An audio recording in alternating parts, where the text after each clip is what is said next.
స్వాగతం. ఈరోజు ఆళ్లగడ్డ కాన్స్టిట్యూన్సీలోని చాగల్వాడి మేజర్ గ్రామ పంచాయతీలో భారీగా వైసీపీ నుండి టీడీపీలోకి వలసలు జరిగాయి. దీనికి సంబంధించి విషయాలు కొన్ని మన రాష్ట్ర మైనారిటీ ఉపాధ్యక్షుడు ఎంఎస్ అన్సర్ బాషా గారికి తెలుసుకున్నాం. సార్, ఈరోజు నిన్న జరిగినాయి ఇవే వలసలు, ఈరోజు రేపు కూడా ఉన్నాయంట. ఏం సార్, ఎట్లుంటుంది? అందరికీ నమస్కారం.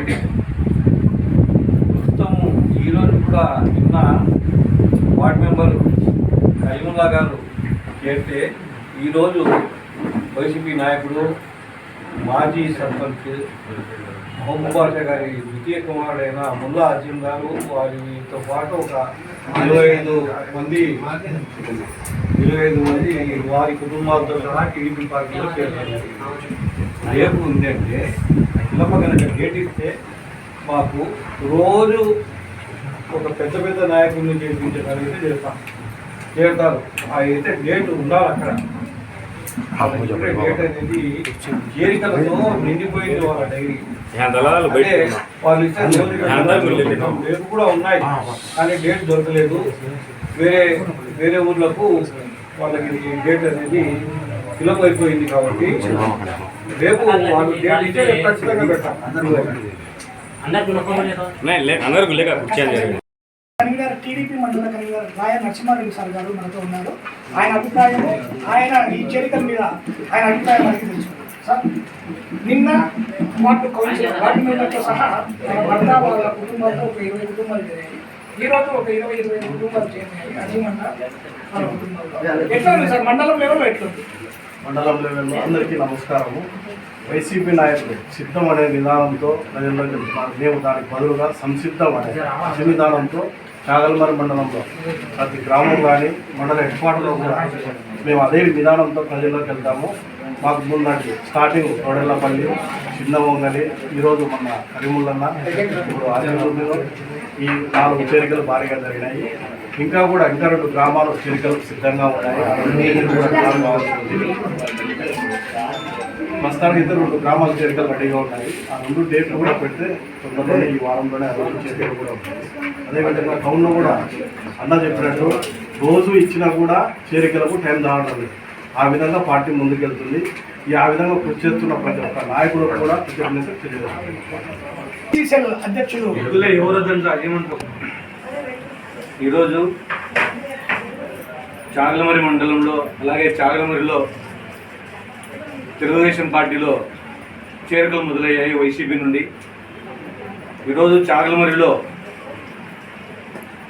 మొదలైన చేరికలు ప్రతి వార్డు నుంచి అన్ని ప్రాంతాల నుంచి కూడా చేరికలు అనేవి ఖచ్చితంగా జరుగుతాయి.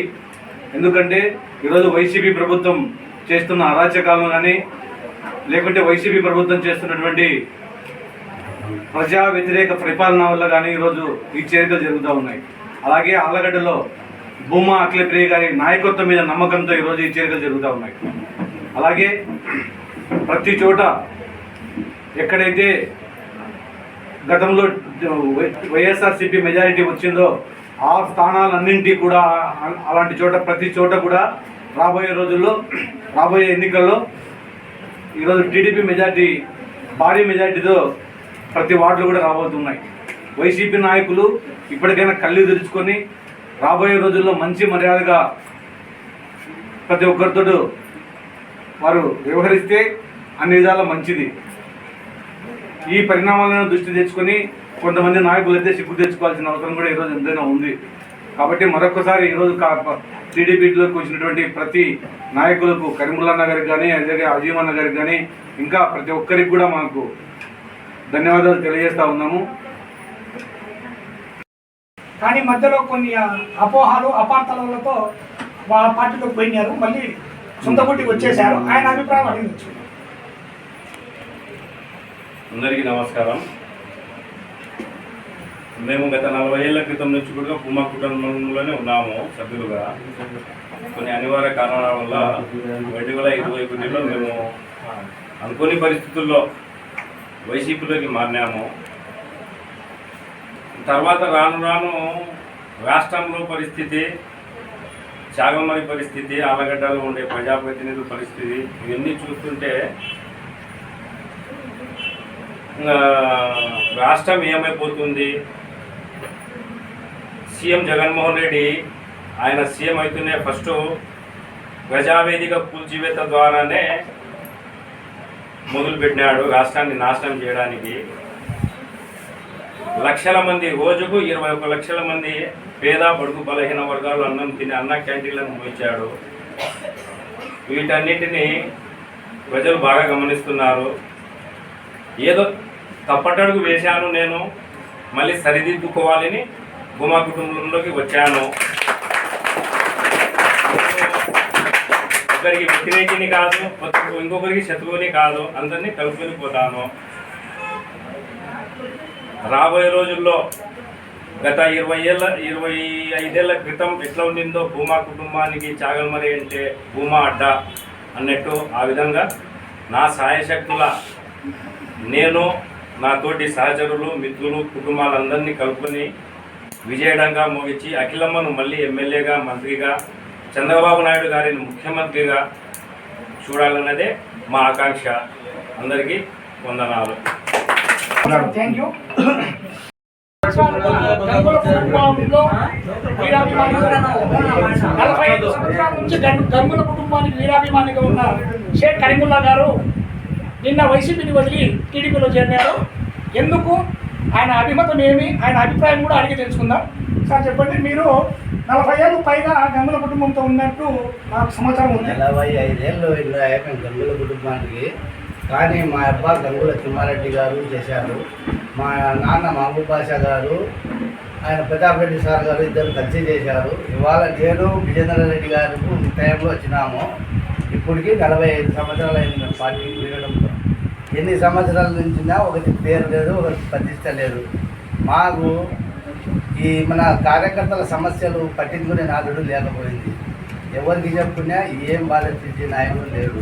మేము పిల్లప్పటి నుంచి భూమా కుటుంబం చూస్తున్నాము. కానీ కార్యకర్తలు కాపాడుకోవడంలో భూమా కుటుంబం మాకు మేము కూడా భూమా అన్నతోనే ఎదురు కూర్చున్నాము. ఎప్పుడే కూడా భూమా అన్న వచ్చి మమ్మల్ని చూస్తూనే ఉన్నారు. కానీ మేము కూడా ఆయనకు అపోజిట్ చేసినాం. కానీ ఆయన కార్యకర్తలను కాపాడుకోవడంలో అంత శాయశక్తులు ప్రదర్శిస్తున్నారు. ఇవాళ కార్యకర్తలకు ఏమైనా కూడా పట్టించుకునే నాదుడు లేకపోయింది. ఈసారి ఏందో జోక్ చేస్తారు చూడండి, బాబు రూపాయి వేయండి అంటే దున్నపోతున్నా నువ్వు ఏం అడుక్కుంటున్నారంటే నేను వైసీపీకి ఓటేస్తా, లేకపోతే నువ్వు అడుక్కుంటా వచ్చే సంవత్సరం అన్నట్టు. నైనా రూపాయి వేయ అంటే దున్నపోతున్నట్టు ఉన్నావు కదా, నువ్వు ఎట్లా అడుక్కుంటున్నారా అంటే రేపు సంవత్సరం మళ్ళీ వైసీపీ వేస్తే నువ్వు కూడా నా పక్కన వచ్చి కూర్చుంటావు.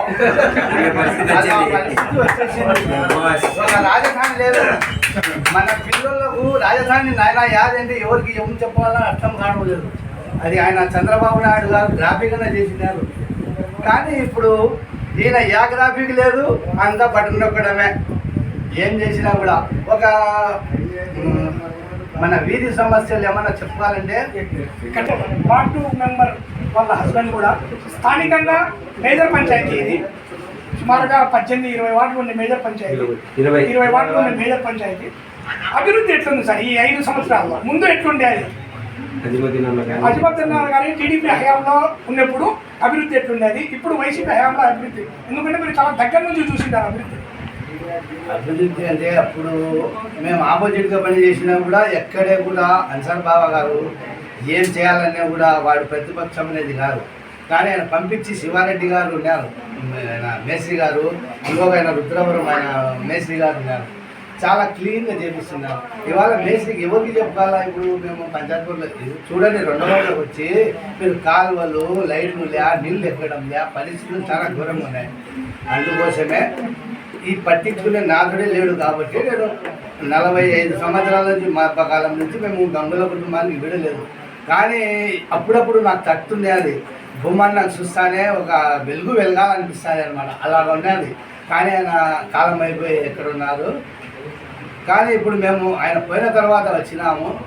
అయినా అందరికీ కలుపుకొని మేము చేయాలని రాజకీయ వ్యాపొద్దు కూడా మేము చేయలేదు. అందుకోసము ఇవాళ యా నాయకుడు ఏం చెప్పినా పట్టించుకునే లెక్కాచారం లేదు.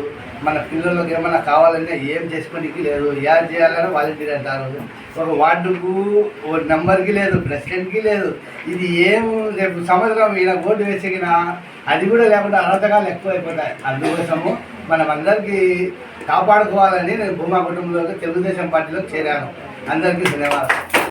5 ఏళ్ల చెట్టు నరకడం ఎంతసేపు పడుతుంది, 45 ఏళ్ల చెట్టు నరకడం ఎంతసేపు పడుతుంది, 5 ఏళ్ల చెట్టు నరకాలంటే ఎంతసేపు పడుతుంది, అది అర్థం చేసుకునేటప్పుడు అర్థం చేసుకుంటే అంతకల్లా చెప్పేదానికి ఏం ఉండదు. 45 ఏళ్ళ 35 ఏళ్ళ చరిత్ర గల 1, 2, 3 చాగలమరి అడ్డ, భూమా అడ్డ అనేది. అలాంటి అడ్డకు పగలగొట్టినాము. 5 సంవత్సరాలు తప్పు చేశాము. ఇప్పుడు వాళ్ళకు కానుకగా చాగలమరి అడ్డ, భూమా అడ్డ అన్నట్టు సార్. థ్యాంక్స్. 19లో చేరారు మీరు, 20లో చేరారు, 21లో చేరారు. 2-3 ఏళ్ళ నుంచి వైసీపీలో ఉన్నారు. కానీ అక్కడ మీకు సెట్ కాలేదు, ఇక్కడికి వచ్చేసారు. కారణం సార్, లోకల్గా చాగలమరిలో అభివృద్ధి గురించి, అలాగే స్థానిక నాయకత్వం గురించి మీ కామెంట్ సార్. ఇక్కడ మేము చేరినప్పుడు స్థానిక నాయకత్వము మాకు సరైన సముచిత స్థానం కల్పిస్తాము, మీకు అన్ని విధాలుగా సహకరిస్తాము అని చెప్పి మమ్మల్ని పార్టీలో జాయిన్ చేసుకున్నారు. నేను నా తర్వాత ఇంకొందరు, నేను నా విషయం గురించి చెప్తున్నా, మిగతా వాళ్ళ గురించి నేను చెప్పదలుచుకోలేదు. కానీ చేరిన వాళ్ళలో 90% పైగా అసంతృప్తితోనే ఉన్నారు. వాళ్ళ గుండెల మీద చేయి పెట్టుకొని చెప్పమన్నా కూడా వాళ్ళు చెప్తారు, కానీ ముందర చెప్పలేరు. చాగలమరి పరిస్థితికి వస్తే ఏ పని కావాలన్నా కూడా పరిస్థితి బాగలేదు. ఇప్పుడుండే ఈ వైసీపీ ప్రభుత్వంలో ప్రతి దానికి కూడా ఒత్తిళ్ళు, రాజకీయ వేధింపులు, కక్షలు. ఇంకా నేను ఇప్పుడు ఎక్కడైనా పండగ జరిగితే మనం వేరే ఊళ్ళోకి పోతాము, 1 రోజుకో 2 రోజుకో 3 రోజుకో బంధువుల ఇంటికి. అట్లా కొన్ని రోజులు ఆ వైసీపీలోకి పండగ వెళ్ళినట్టు వెళ్ళి వచ్చాను అంతే. నా కుటుంబము నా ఇల్లు, భూమా కుటుంబము భూమా ఇల్లు. అందుకే నా సొంత ఇల్లు లాంటిది, మళ్ళీ సొంత ఇంటికి వచ్చేసాను. స్థానిక నాయకులు అంటే ఇంకా 1 మ్యాన్ ఆర్మీ లాగా జరుగుతుంది. ముందర మాట్లాడేటోడు లేడు. ఎవరన్నా ఎక్కడన్నా బయట మాట్లాడితే అతనికి పిలిపించి రకరకాల మాటలు చెప్పడము, మందలించడము. రాజకీయాల్లో డబ్బులు ఎక్కువ చేసుకునే వాళ్ళకు సరైన గౌరవం లేదని వాళ్ళు వైసీపీ వాళ్ళు చెప్పుకుంటుంటే అక్కడ ఇక్కడ స్థానిక వైసీపీ నాయకుడికి తెలిస్తే పిలిచడము, ఏదేదో చేస్తున్నాడు ఆయన గత 20 ఏళ్ళ క్రితం వచ్చినాడు. ఆయన అప్పుడు ఉండే స్థితికి ఇప్పుడు ఉండే స్థానానికి చాలా డిఫరెన్స్ ఉంది. అందరికీ పైకి తెస్తా అంటున్నాడు, ఆయన మాత్రం చాలా పైలో ఉన్నాడు. నేను ఆయన మీద ఏం సంపాదించినాడు అది ఇది చెప్పడంలే, కానీ నేను వాస్తవం చెప్తున్నా. నేను ఇంకా కార్యకర్తలకు నాయకులకు అందరికీ నేను సముచిత స్థానం కల్పిస్తానని చెప్తున్నాడు. కానీ చాగలమరిలో మండలంలో ఒక 3-4 తప్ప ఎమ్మెల్యే దగ్గరికి పోయే పరిస్థితి లేదు. డైరెక్ట్గా చాగలమరికి టోల్గేటు నగలపాడు దగ్గర ఉంటే ఇక్కడ ఉండే స్థానిక వైసీపీ నాయకుడు టోల్గేటు అడ్డవాగు దగ్గర పెట్టినాడు. రాష్ట్రం ఉంది, నేషనల్ హైవేది టోల్గేటు నగలపాడు దగ్గర. ఈయన వేరే వాళ్ళు ఎవ్వరు పోకుండా ఈయన టోల్గేటు అడ్డవాగు దగ్గరనే పెట్టినాడు, ఎమ్మెల్యే దగ్గరికి పోకుండా. ఇది పరిస్థితి. ఇక్కడ ఉండే పరిస్థితుల్లో ఎమ్మెల్యేకి తెలుస్తున్నాయో లేదో, లేదా తెలిసి విన్నకుండాడో ఊరుకుండాడో. ఎక్కడైనా ప్రోగ్రాం జరిగితే 50 మందికి 70 మందికి 80 మందికి పిలుచుకుపోతాడు స్థానిక వైసీపీ నాయకుడు. నాకు ఇది చాలే అని అనుకుంటున్నారేమో ఆలగడ్డ యువ ఎమ్మెల్యే గారు. కానీ ఆ వచ్చే 70-80 మందిలో వాళ్ళ మనసులో ఏముంది, వాళ్ళ కష్టాలు ఏమున్నాయి, వాళ్ళ బాధలు ఏమున్నాయి, వాళ్ళ పరిస్థితులు ఏమిటి అనేది ఆయన గమనించడం లేదు. అది ఎప్పుడు తెలుస్తుందంటే రేపు రాబోయే ఎన్నికల్లో రావణ రాజ్యం లాంటి వైసీపీ ప్రభుత్వాన్ని కూలగొట్టేందుకు ప్రజలు రెడీగా ఉన్నారు, ఓటు అనే ఆయుధంతో. అప్పుడు తెలుస్తుంది స్థానిక ఎమ్మెల్యేలకు, మంత్రులకు, ఎంపీలకు రాష్ట్రము రావణ రాష్ట్రం చేసి పెట్టారు వైసీపీ వాళ్ళు. ఎక్కడ చూసినా ఎస్సీ ఎస్టీ బీసీ నాయకుల మీద దాడులు, అక్రమ కేసులు. ఇవి చూసే నేను చలించి మనకి ఇది సరిపోదు, మన కుటుంబం భూమా కుటుంబం అనే నేను ఇక్కడికి వచ్చేసాను. వేరేదైతే ఏం లేదు, నేను సొంత ఇంటికి వచ్చేసాను.